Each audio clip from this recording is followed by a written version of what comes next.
Hey everybody, okay. So, this is gonna be my first actual video, and if anybody knows me, I am not smooth with words, so, bear with me. I'm gonna try to get through this.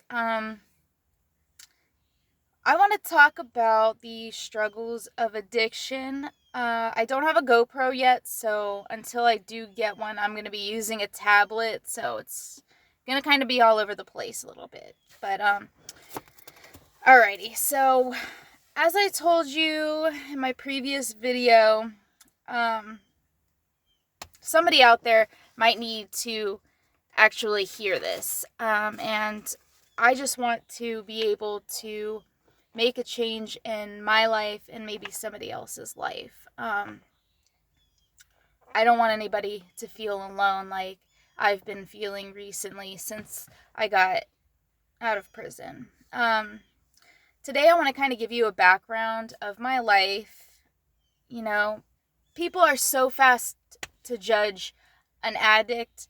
Um, they'll just see you strung out and then be like, oh, they're nasty, oh, this, oh, that. But 90% of us weren't that person. Um, some people, they just want to be rotten, and, the more power to them. But me, I was born in 89. My mom's name is Wendy, my dad is Donald. My parents were 21 when they had me, and the following year, my mom was giving birth to my sister Jade, and she died of a aortic aneurysm. So my dad was, obviously I said 21. He now had a 3-year-old, a almost 1-year-old, and a newborn baby. And nowadays, guys are so fast to up and leave their family for any reason at all, and it's just no big deal to them. But my dad, at 21 and 3 babies, he busted his ass with a broken heart, made it to work every single day, worked long hours. He took care of us, and I had everything that I needed and most of everything that I wanted. So, you know, I didn't really see him as much as I wanted as a kid. I ended up being kind of a little bit of a loner and shy, not towards my family, because if you know me and you know my family, we are wild together. Like, when we get together, we're bringing down the house. But me separately as a person, I am very shy. When I first get to know you, I don't even know how to speak. I don't even know how to have a conversation. Usually I try to let other people do the talking. So this is actually a really hard step for me, is learning how to speak for myself. So when my dad was working so much, I didn't really, I don't even know how to explain it. I started getting confused as a kid. My mom wasn't there. My dad was working. My stepmom, she's there. But I guess I just didn't really cling to her. I was very lost as a child. And I kind of became a really big attention seeker as a kid. And one thing that I remember as a kid is I had this porcelain bear bank, and all my money would go in it. And I remember I just wanted somebody's attention. So I remember walking into the living room, and I put it on my head, and I was like, I wonder what would happen if I just dropped this on the floor. So I did, and it shattered everywhere, all over the place. And I just started boo-hoo crying. And my stepmom comes out, and she's like, what happened? I'm like, oh, it was an accident. It was an accident. Knowing damn well I purposely dropped that bear off of my head. And she still doesn't know that, by the way, to this day. But she spent a lot of time gluing every single piece back together. And I feel like, that was one of my first steps of being an attention seeker. But at the same time, that bear bank kind of signifies something for me in my life.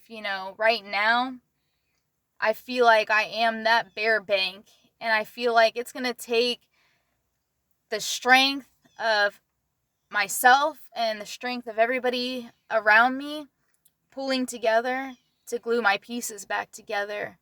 Just like with every other addict, we have to work together. We have to do what we have to do to stay sober. Whether it is today, tomorrow, 5 minutes, 10 minutes, an hour, even 30 seconds. If we can make it through that, there's nothing that we really won't be able to do. So anyway, back to my attention-seeking story, because this kind of leads into my addiction in the biggest way. I ended up telling my dad one day that I wanted to play baseball. And my dad, I love my dad so much. Like, I am the biggest daddy's girl. And when his face lit up because I wanted to play baseball, all of a sudden I had the realization, like, oh my God, like, I finally have his attention. And so for years I played baseball, and I'm sorry, Dad, I just want you to know, I hated playing baseball. I hated every game. The only good thing about baseball was that I was playing with all guys. So, so I was like, hey, this is kind of cool. But I was scared of the ball.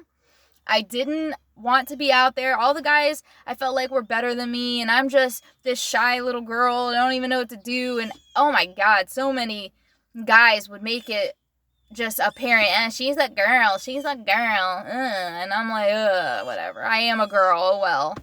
But but I kept doing it because my dad made it to every single practice and every single game. Like, my dad would go to work all day and get off a little early, and I was just like, you know what, I finally got, I got somebody there. So I did it. And that kind of played into, the better things that I started doing. Because of that, I was like, what else can I do to make my dad happy? So I remember my dad being like, oh, you're turning 15 soon, you can get a job, da-da-da-da. So soon as I turned the age, I had a job a week later at Albertsons, my first ever job, and my dad was so proud of me. I was lacking really bad in school, where my siblings were always so good, like straight A's. I had a really hard time in school. So me being able to get the praise and stuff that I wanted from doing these other things was just great for me. It actually ended up helping me. My grades did start going up for a little bit until I got to high school. And we had school choice when I started going to high school, and I was like, yeah, you know what? I want to go to Countryside. And my parents still don't know this, but the whole reason I chose Countryside was because I was chasing after a guy. And I was miserable at Countryside. I was around a bunch of rich, snobby people, and I just didn't fit in, and 90% of them were just sleeping with everybody, and I'm like, dude, I was a virgin until I was 18 years old. I didn't want to be just out here sleeping with people. My family raised me on God, and, you don't sleep with people until marriage, and blah, blah, blah, blah, blah. And, well, most of us messed that up, except my sister Dallas. Hey, Dallas. Dallas did great. 8 years in a relationship. Did it the right way. Congratulations. And she has a baby on the way. I'm a little off subject. So school, I actually ended up dropping out of high school because of how depressed and lonely I got. And I got into this relationship, and I got the settlement for my mom dying when I turned 18, and I used most of the money to try to buy the love of the guy that I was with. He was the guy I lost my virginity to, first guy I ever thought I was in love with. You know, it was a rough situation, and he was cheating on me, and you know, I thought if I give him everything that he wants, he definitely won't cheat on me. So I wasted $40,000 on this guy, and then we broke up right after the money was gone. Probably like 2 months later, he became really abusive, and that was my first experience with abuse. But when we broke up, I was living in the house that my dad lives in now. My grandma owns it, and I was there by myself. I had a roommate. He moved out. You know, it was 3 stories. It ended up becoming like my little party haven.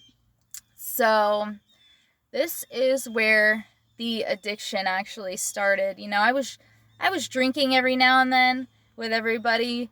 You know, I mostly wanted to host the parties because it brought people to me, and everybody was like, "Oh, we love her. Oh my God, she's got her own place. This is great." So that was like me being like, "Yeah, I'm the one now." So one night, my sister came over. She had her little beach friends with them, and they were like, "Hey, you know, you like drinking, so why don't you try this? It's just like drinking." And I don't know why I didn't get the memo as a kid about drugs, but all I thought I knew was weed. I didn't realize there was like other drugs at the time. I'm not sure why, but they were like, "Oh, it's Valium. It's you're gonna snort it, and you're just gonna feel like you're really fucking drunk." And I was like, "Oh my God, drinking, you know, I do that every day, so there couldn't possibly be anything wrong with this thing that makes you feel like you're drunk."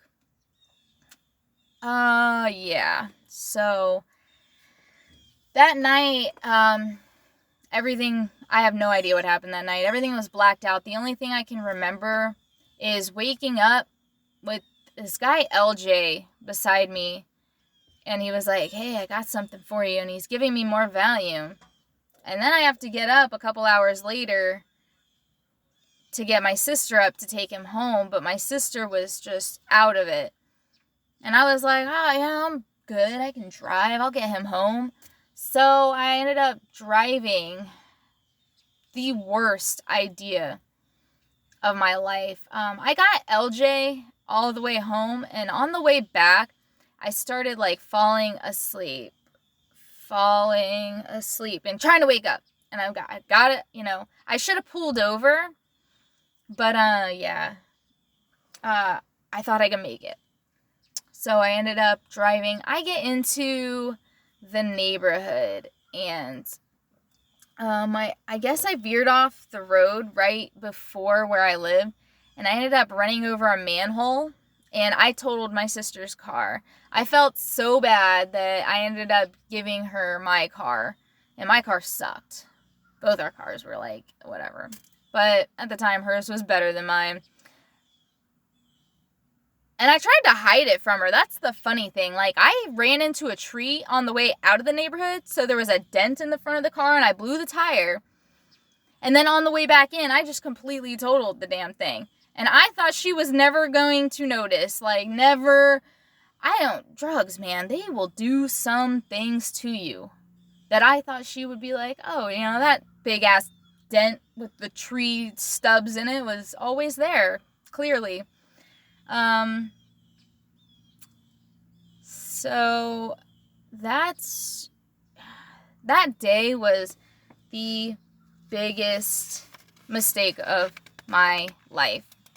From then on, it was like every night, you know, I started doing Valium, and then found out Xanax was just like Valium, so I'm taking Xanax, and I'm falling downstairs, and I'm not waking up for days, and my parents are just, I remember too, when I got in that car accident, I totaled my sister's car.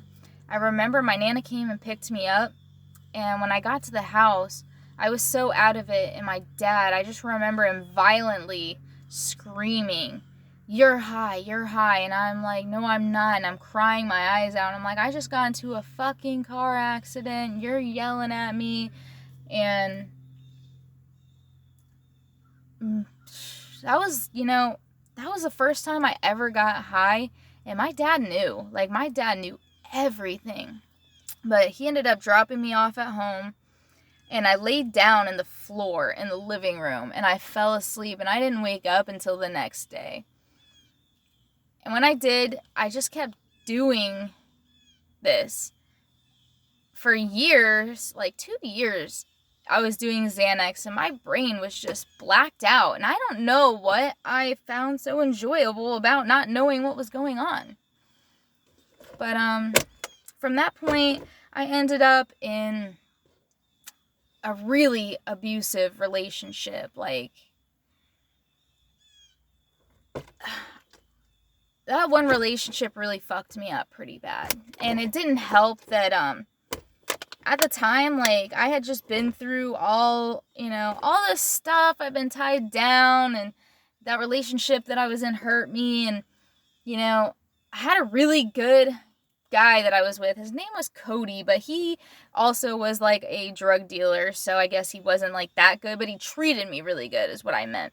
And he never would have put me in harm's way, but like I said, I was an attention seeker, and he got with me at the wrong time. I kind of went a little stir crazy, and I just kind of started flirting with everybody, and I wanted everybody's attention, and I just kept rolling more and more and more downhill because of how bad I wanted to be loved. And I find like that's like a really common thing in addiction. We're all looking for something. We're all looking for that comfort, that love, that whatever that we were missing in our lives that made us turn to these drugs in the first place. I hated myself growing up. Siblings pick on each other. Mine picked on me, but I took it very badly to the heart. I really thought that, like, I didn't belong. And that's all I've wanted my entire life, was to belong somewhere and to be loved. And it keeps putting me in situations and relationships that I have no business being in. Everybody deserves respect. Everybody deserves to be treated like a human being. I don't care what walk of life you came from. You don't deserve to be with somebody who talks down to you or puts their hands on you or makes you feel like anything less than the amazing person you are. Don't settle for somebody that doesn't see your value. Even if you can't see your value, know that it's there. It's somewhere. You might not be the best looking person. You might not be the funniest person. But there's something in you that's different from everybody else. And I don't care what anybody says. You can say people are all the same. No, they're not. People are not all the same. I don't know what my quality is yet. I'm still soul searching myself, but I know that I deserve the best. And so do you. We all deserve better than the things that we've been settling for. I'm